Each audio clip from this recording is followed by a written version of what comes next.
जय श्री कृष्णा। राधे राधे। आइए सुनते हैं श्री सत्यनारायण व्रत कथा। सत्यनारायण भगवान की पूजा का बहुत अधिक महत्व होता है। श्री सत्यनारायण व्रत कथा के कुल 5 अध्याय हैं, जिनका श्रवण करने से मनुष्य के सभी कष्ट मिट जाते हैं। आइए सुनते हैं सत्यनारायण व्रत कथा। एक समय की बात है, नैषधीय तीर्थ में सौनकादि 88,000 ऋषियों ने श्री सूत जी से पूछा, हे प्रभु, इस कलयुग में वेद विद्या रहित मनुष्यों को प्रभु भक्ति किस प्रकार मिल सकती है तथा उनका उद्धार कैसे होगा? हे मुनि श्रेष्ठ, कोई ऐसा तप बताइए जिससे थोड़ी समय में ही पुण्य मिले और मनवांछित फल भी मिल जाए। इस प्रकार की कथा सुनने की हम लोग की इच्छा रखते हैं। सभी शास्त्रों के ज्ञाता सूत जी बोले, हे वैष्णवों में पूज्य, आप सभी ने प्राणियों के हित की बात पूछी है, इसलिए मैं एक ऐसे श्रेष्ठ और व्रत के बारे में आप लोगों को जरूर बताऊंगा, जिसके बारे में नारद जी ने लक्ष्मी नारायण जी से पूछा था और लक्ष्मीपति श्री हरि ने नारद जी से कहा था। अब आप भी इसे सुनिए। एक समय की बात है, नारद जी दूसरों के हित की इच्छा के लिए अनेकों लोकों में घूमते हुए मृत्यु लोक में जा पहुंचे। यहाँ उन्होंने अनेक योनियों में जन्मे सभी मनुष्यों को अपने कर्मों के अनुसार पीड़ा झेलते हुए देखा। उनका दुख देख नारद जी सोचने लगे कि ऐसा क्या किया जाए जिससे निश्चित रूप से मानव के दुखों का अंत हो जाए। इसी विचार पर मनन करते हुए वह विष्णु लोक में गए। वहां वह नारायण की स्तुति करने लगे और बोले, हे भगवान, आप अत्यंत शक्ति से संपन्न हैं, निर्गुण स्वरूप, सृष्टि के कारण भक्तों के दुख को दूर करने वाले हैं। आपको मेरा प्रणाम।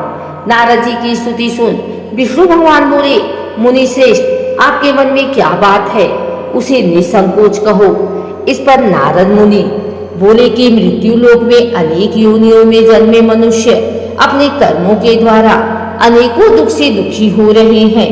हे प्रभु, आप तो ये बताइए कि वो मनुष्य थोड़े प्रयास से ही अपने दुखों से कैसे छुटकारा पा सकते हैं। तब श्री हरि बोले, हे नारद, मनुष्यों की भलाई के लिए तुमने बहुत उत्तम प्रश्न पूछा है।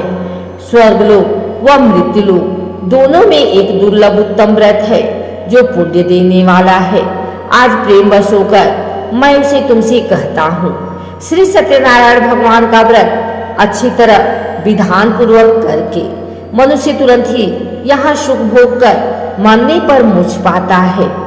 श्री हरि के वचन सुन नारद जी बोले कि उस व्रत का फल क्या है प्रभु, और उसका विधान क्या है? यह व्रत किसने किया था? इस व्रत को किस दिन करना चाहिए? आप सब कुछ विस्तार पूर्वक बताएं। नारद की बात सुनकर फिर श्री हरि बोले, दुख और सुख को दूर करने वाला यह सभी स्थानों पर विजय दिलाने वाला है। मानव को भक्ति व श्रद्धा के साथ शाम को श्री सत्यनारायण की पूजा धर्मपरायण होकर ब्राह्मणों व बंधुओं के साथ करने, साथ ही यथाशक्ति अनुसार भक्ति भाव से भगवान का भोग लगाएं, आरती गाएं और ब्राह्मणों सहित बंधु बांधवों को भी भोजन कराएं। उसके बाद स्वयं भोजन करें। कीर्तन भजन के साथ भगवान की भक्ति में लीन हो जाएं। इस तरह से सत्यनारायण भगवान का यह व्रत करने पर मनुष्य की सारी इच्छाएं निश्चित रूप से पूरी होती हैं। इस कलिकाल अर्थात कलयुग में मृत्यु लोक में मोक्ष का यही एक सरल उपाय बताया गया है। आइए सुनते हैं श्री सत्यनारायण भगवान व्रत कथा का दूसरा अध्याय। सूत जी बोले, हे ऋषियों, जिसने पहले समय में इस व्रत को किया था उसका इतिहास कहता हूँ, ध्यान से सुनो। सुंदर काशीपुरी नगरी में एक अत्यंत निर्धन ब्राह्मण रहता था। भूख प्यास से परेशान हो वह धरती पर घूमता रहता था। ब्राह्मणों से प्रेम करने वाले भगवान ने एक दिन ब्राह्मण का वेश धारण कर उसके पास जाकर पूछा, हे विप्र, नित्य दुखी होकर तुम पृथ्वी पर क्यों घूमते हो? दिन ब्राह्मण बोला, मैं निर्धन ब्राह्मण हूँ, भिक्षा के लिए धरती पर घूमता हूँ। यदि आपका इस उपाय का कोई हल जानते हो तो बताइए। वृद्ध ब्राह्मण रूपी भगवान ने कहा कि सत्यनारायण भगवान मनोवांछित फल देने वाले हैं, इसलिए तुम उनका पूजन करो। इसे करने से मनुष्य सब दुखों से मुक्त हो जाता है। वृद्ध ब्राह्मण बनकर आए सत्यनारायण भगवान उस निर्धन ब्राह्मण को व्रत का सारा विधान बताकर अंतर ध्यान हो गए। अगले दिन सुबह उठने के साथ ही उस बूढ़े ब्राह्मण ने मन में संकल्प लिया कि सत्यनारायण का व्रत करूंगा, और फिर अपने नित्य कर्मों से फ्री होकर वह भिक्षा के लिए चल पड़ा। उस दिन उसे भिक्षा में बहुत सा धन प्राप्त हुआ। उसी धन से उसने परिवार के साथ भगवान सत्यनारायण की पूजा की, व्रत रखा। इस व्रत के करने के कुछ दिन बाद उसके सभी दुख और कष्ट दूर होने लगे, और देखते ही देखते एक दिन वह संपन्न और अनेकों संपत्तियों का मालिक बन गया। तब हर महीने की पूर्णिमा के दिन वह ब्राह्मण सत्यनारायण की पूजा करने लगा। इस प्रकार सत्यनारायण भगवान के व्रत को करके वह श्रेष्ठ ब्राह्मण सभी पापों और गरीबी से मुक्त हो गया, और उसने एक दुर्लभ मोक्ष पद को प्राप्त किया। इस तरह से सत्यनारायण भगवान के व्रत को जो मनुष्य करेगा वह सभी प्रकार के पापों से छूटकर मोक्ष को प्राप्त होगा। जो मनुष्य इस व्रत को करेगा वह भी सभी दुखों से मुक्त हो जाएगा। सूत जी बोले कि इस तरह से नारद जी से नारायण जी का कहा हुआ श्री सत्यनारायण व्रत को मैंने तुमसे कहा। हे विप्रो, मैं अब और क्या कहूँ। ऋषि बोले, हे मुनिवर, संसार में उस विप्र से सुनकर और किस किसने इस व्रत को किया, हम सब इस बात को सुनना चाहते हैं। इसके लिए हमारे मन में श्रद्धा का भाव है। सूत जी बोले, हे मुनियों, जिस जिसने इस व्रत को किया है वह सब सुनो। एक समय वही विप्र धन व ऐश्वर्य के अनुसार अपने बंधु बांधवों के साथ इस व्रत को करने को तैयार हुआ। उसी समय एक लकड़ी बेचने वाला बूढ़ा आदमी आया और लकड़ियां बाहर रखकर अंदर ब्राह्मण के घर में गया। प्यास से दुखी वह लकड़हारा उनको व्रत करते देख विप्र को नमस्कार कर पूछने लगा कि आप यह क्या कर रहे हैं तथा इसे करने से आपको क्या फल मिलेगा, कृपा करके मुझे भी बताएं। ब्राह्मण ने कहा कि सब मनोकामनाओं को पूरा करने वाला यह सत्यनारायण भगवान का व्रत है। इनकी कृपा से ही मेरे घर में धन धान्य आदि की वृद्धि हुई है। विप्र से सत्यनारायण व्रत के बारे में जानकर लकड़हारा बहुत प्रसन्न हुआ। चढ़ अमृत लेकर वह प्रसाद खाने के बाद अपने घर गया। लकड़हारे ने अपने मन में संकल्प किया कि आज लकड़ी बेचने से जो धन मिलेगा उसी से श्री सत्यनारायण भगवान का उत्तम व्रत करूंगा। मन में इस विचार को ले बूढ़ा आदमी सिर पर लकड़ियां रख उस नगर में बेचने गया, जहां उसे अपनी लकड़ियों का दाम पहले से 4 गुना अधिक मिला। बूढ़ा प्रसन्नता के साथ पैसे लेकर सत्यनारायण भगवान की मूर्ति और व्रत की अन्य सामग्रियां लेकर अपने घर गया। वहां उसने अपने परिवारजनों को बुलाकर विधि विधान से सत्यनारायण भगवान का पूजन और व्रत किया। इस व्रत के प्रभाव से वह बूढ़ा लकड़हारा धन पुत्र आदि से युक्त होकर संसार के समस्त सुख भोग अंत काल में वैकुंठ धाम चला गया। श्री सत्यनारायण भगवान की जय। आइए सुनते हैं श्री सत्यनारायण भगवान की व्रत कथा का 3रा अध्याय। सूत जी बोले, हे श्रेष्ठ मुनियों, अब आगे की कथा कहता हूँ। पहले समय में उल्का मुख नाम का एक बुद्धिमान राजा था। वह सत्यवक्ता और जितेंद्रिय था। प्रतिदिन देवस्थानों पर जाता और निर्धनों को धन देकर उनके कष्ट दूर करता था। उसकी पत्नी कमल के समान मुख वाली तथा सती साध्वी थी। भद्रशिला नदी के तट पर उन दोनों ने श्री सत्यनारायण भगवान का व्रत किया। उसी समय साधु नाम का एक वैश्य आया। उसके पास व्यापार करने के लिए बहुत सा धन भी था। राजा को व्रत करते देखकर वह विनय के साथ पूछने लगा, हे राजन, भक्ति भाव से पूर्ण होकर आप यह क्या कर रहे हैं? मैं सुनने की इच्छा रखता हूँ, तो आप कृपा करके मुझे बताएं। राजा बोले, मैं अपने बंधु बांधवों के साथ पुत्र आदि की प्राप्ति के लिए श्री सत्यनारायण भगवान का व्रत व पूजन कर रहा हूँ। राजा के वचन सुन साधु आदर से बोला, हे राजन, मुझे इस व्रत का सारा विधान कहिए। मैं भी इस व्रत को करूंगा। मेरी भी संतान नहीं है और इस व्रत को करने से निश्चित रूप से मुझे संतान की प्राप्ति होगी। राजा से व्रत का सारा विधान सुन व्यापार से निवृत्त हो वह अपने घर गया। साधु ने अपनी पत्नी को संतान देने वाले इस व्रत का वर्णन कर सुनाया और कहा कि जब मेरी संतान होगी तब मैं इस व्रत को करूंगा। साधु ने इस तरह के वचन अपनी पत्नी लीलावती से कहे। यह एक दिन लीलावती पति के साथ आनंदित हो संसारिक धर्म में प्रवृत्त होकर सत्यनारायण भगवान की कृपा से गर्भवती हो गई। 10वें महीने में उसके गर्भ से एक सुंदर कन्या ने जन्म लिया। माता पिता ने अपनी कन्या का नाम कलावती रखा। एक दिन कलावती की माँ लीलावती ने अपने पति को याद दिलाया कि आपने सत्यनारायण भगवान के जिस व्रत को करने का संकल्प किया था उसे करने का समय आ गया है, आप इस व्रत को करिए। साधु बोला कि हे प्रिय, इस व्रत को मैं उसके विवाह पर करूंगा। इस प्रकार अपनी पत्नी को आश्वासन देकर वह नगर को चला गया। साधु ने एक बार नगर में अपनी कन्या को सखियों के साथ देखा तो उसे लगा कि उसकी कन्या अब विवाह योग्य हो गई है और उसने कन्या के योग्य वर ढूंढना शुरू कर दिया। एक दिन साधु की बात को ध्यान में रखते हुए एक नगर में पहुंचा और वहां देखभाल कर रही लड़की के सुयोग्य वाणी पुत्र को ले आया। सुयोग्य लड़के को देख साधु ने बंधु बांधवों को बुलाकर अपनी पुत्री का विवाह कर दिया।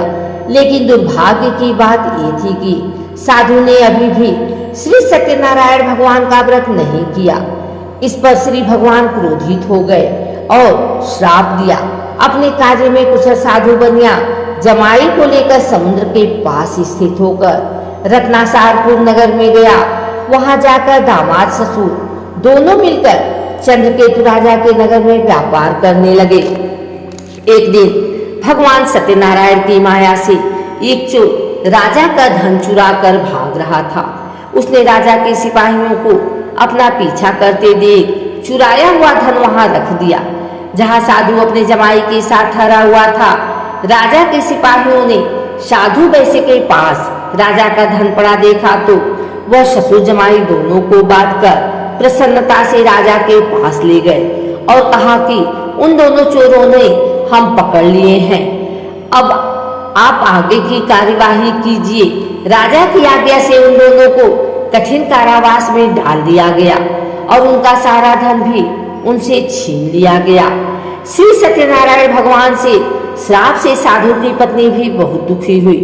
घर में जो धन रखा था उसे चोर चुरा ले गए। शारीरिक तथा मानसिक पीड़ा वह भूख प्यास से अति दुखी हो अन्न की चिंता में कलावती के ब्राह्मण के घर गई।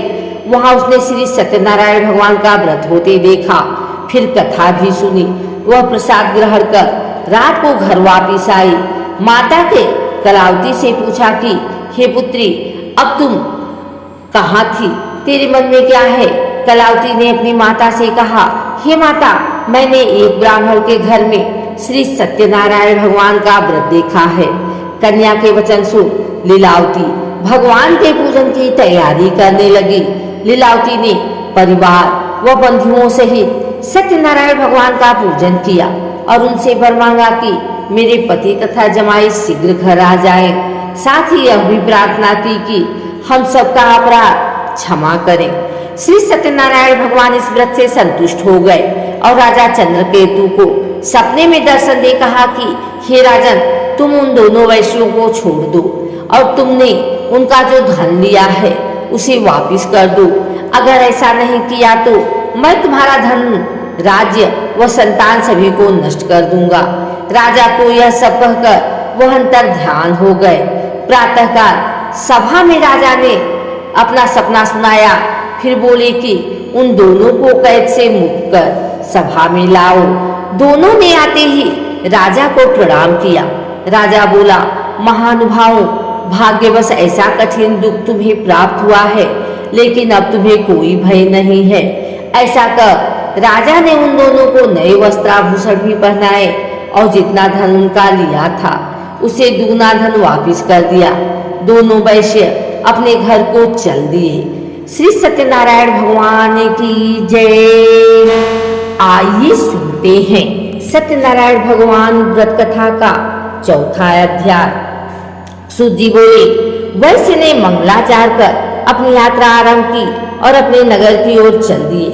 उनके थोड़ी दूर जाने पर एक दंडी बेशधारी श्री सत्यनारायण ने उनसे पूछा, हे साधु, तेरी नाव में क्या है? अभिवारी बड़ी खस्ता हुआ बोला, हे दंडी, आप क्यों पूछते हो? क्या धन लेने की इच्छा है? मेरी नाव में तो बेल व पत्ते भरे हुए हैं। वैश्य के कठोर वचन सुन भगवान बोले, तुम्हारा वचन सत्य हो। दंडी ऐसे वचन कर वहां से दूर चले गए। कुछ दूर जाकर समुद्र के किनारे बैठ गए। दंडी के जाने के बाद साधु वैश्य ने नित्य क्रिया के पश्चात नाव को ऊंची उठते देखकर अचंभा माना और नाव में बेल पत्ते आदि देख वह मूर्छित हो जमीन पर गिर पड़ा। वापस होश में आने पर वह अत्यंत शोक में डूब गया। तब उसका दामाद बोला कि आप शोक न मनाए, यह दंडी का श्राप है, इसलिए हमें उनकी शरण में जाना चाहिए, तभी हमारी मनोकामना पूरी होगी। दामाद की बात सुनकर वह दंडी के पास पहुंचा और अत्यंत भक्तिभाव नमस्कार करके बोला, मैंने आपसे जो असत्य वचन कहे थे उनके लिए मुझे क्षमा कर दें। ऐसा कहकर रोने लगा। तब दंडी भगवान बोले, हे बड़ी पुत्र, मेरी आज्ञा से बार बार तुम्हें दुख प्राप्त हुआ है, तू मेरी पूजा से विमुख हुआ। साधु बोला, हे भगवान, आपकी माया से ब्रह्मा आदि देवता भी आपके रूप को नहीं जानते, तब मैं अज्ञानी कैसे जान सकता हूँ? आप प्रसन्न होइए, अब मैं सामर्थ्य के अनुसार आपकी पूजा करूँगा, मेरी रक्षा करो और पहले के समान नौका में धन भर दो। साधु वैश्य के भक्ति पूर्वक वचन सुनकर भगवान प्रसन्न हो गए और उसकी इच्छा अनुसार वरदान देकर अंतर ध्यान हो गए। ससुर जमाई दोनों जब नाव पर आए तो नाव धन से भरी हुई मिली। फिर वहीं अपने अन्य साथियों के साथ सत्यनारायण भगवान का पूजन कर अपने नगर को चल दिए। जब नगर के नजदीक पहुंचे तो दूत को घर पर खबर करने के लिए भेज दिया। दूत साधु की पत्नी को प्रणाम कर कहता है कि मालिक अपने दामाद सहित नगर के निकट आ गए हैं। दूत की बात सुन साधु की पत्नी लीलावती ने बड़े हर्ष के साथ सत्यनारायण भगवान का पूजन कर अपनी पुत्री कलावती से कहा कि मैं अपने पति के दर्शन को जाती हूँ, तू कार्य पूर्ण कर शीघ्र आ जाना। माँ की ऐसे वचन सुन कलावती जल्दी में प्रसाद छोड़ अपने पति के पास चली गई। प्रसाद की अवज्ञा के कारण श्री सत्यनारायण भगवान रुष्ट हो गए और नाव सहित उसके पति को पानी में डुबो दिया। कलावती अपने पति को वहां न पाकर रोती हुई जमीन पर गिर गई। नौका को डूबा हुआ देख वह कन्या को रोता देख साधु दुखी होकर बोला कि हे प्रभु, मुझसे तथा मेरे परिवार से जो भूल हुई है उसे क्षमा करें। साधु के दीन वचन सुनकर श्री सत्यनारायण भगवान प्रसन्न हो गए और आकाशवाणी हुई, हे साधु, तेरी कन्या मेरे प्रसाद को छोड़कर आई है, इसलिए इसका पति अदृश्य हो गया है। यदि वह घर जाकर प्रसाद खाकर लौटती है तो इसे इसका पति अवश्य मिलेगा। आकाशवाणी सुन कलावती ने वैसा ही किया जैसा आकाशवाणी के दौरान भगवान ने कहा और फिर प्रसाद ग्रहण करने के बाद जब वो वापस आई तो अपने पति के दर्शन करके अत्यंत प्रसन्न हुई। उसके बाद साधु अपने बंधु बांधवों सहित श्री सत्यनारायण भगवान का विधि विधान से पूजन करने लगा। इस लोक का सुख भोग कर वह अंत में स्वर्ग लोक को चला गया। श्री सत्यनारायण भगवान की जय। आइए सुनते हैं श्री सत्यनारायण भगवान व्रत कथा का 5वां अध्याय। सूत जी बोले, हे ऋषियों, मैं और भी एक कथा सुनाता हूँ, उसे भी ध्यान पूर्वक सुनो। प्रजापालन में लीन तुंगध्वज नाम का एक राजा था। उसने भी भगवान का प्रसाद त्याग कर बहुत ही दुख किया। एक बार जंगल में जाकर वन्य पशुओं को मारकर वह बर के पेड़ के नीचे आया। वहां उसने ग्वालों की भक्ति भाव से अपने बंधुओं सहित सत्यनारायण भगवान का पूजन करते देखा। अभिमानवश राजा ने उन्हें देखकर भी पूजा स्थान में नहीं गया और ना ही उसने भगवान को प्रणाम किया। ग्वालों ने राजा को प्रसाद दिया, लेकिन उसने वह प्रसाद नहीं खाया और प्रसाद को वहीं छोड़ वह अपने नगर को चला गया। जब वह नगर में पहुंचा तो वहां सब कुछ तहस नहस हुआ पाया तो वह शीघ्र ही समझ गया कि यह सब भगवान के अनादर का ही परिणाम है। वह दोबारा ग्वालों के पास पहुंचा और विधि पूर्वक पूजा करके प्रसाद खाया तो श्री सत्यनारायण भगवान की कृपा से सब कुछ पहले जैसा हो गया। दीर्घ काल तक सुख भोगने के बाद मरणोपरांत उसे स्वर्गलोक की प्राप्ति हुई। जो मनुष्य परम दुर्लभ इस व्रत को करेगा तो भगवान श्री सत्यनारायण की अनुकंपा से उसे धन धान्य की प्राप्ति होगी। निर्धन धनी हो जाता है और भय मुक्त हो जाकर जीवन जीता है। संतानहीन मनुष्य को संतान सुख मिलता है और सारे मनोरथ पूर्ण होने पर मानव अंतकाल में वैकुंठ धाम को जाता है। तब सूत जी बोले, जिन्होंने पहले इस व्रत को किया है अब उनके दूसरे जन्म की कथा कहता हूँ। वृद्ध सतानंद ब्राह्मण ने सुदामा का जन्म लेकर मोक्ष की प्राप्ति की। लकड़हारे ने अगले जन्म में निषाद बनकर मोक्ष प्राप्त किया। उल्का मुख नाम का राजा दशरथ होकर वैकुंठ को गए। साधु नाम के वैश्य ने मोर ध्वज बनकर अपने पुत्र को आरे से चीरकर मोक्ष पाया। महाराज तुंगध्वज ने स्वयंभू होकर भगवान में भक्ति युक्त होकर कर्म कर मोक्ष पाया। कथा सुनने के बाद सभी ने श्री हरि का झुककर प्रणाम किया। श्री सत्यनारायण भगवान की जय।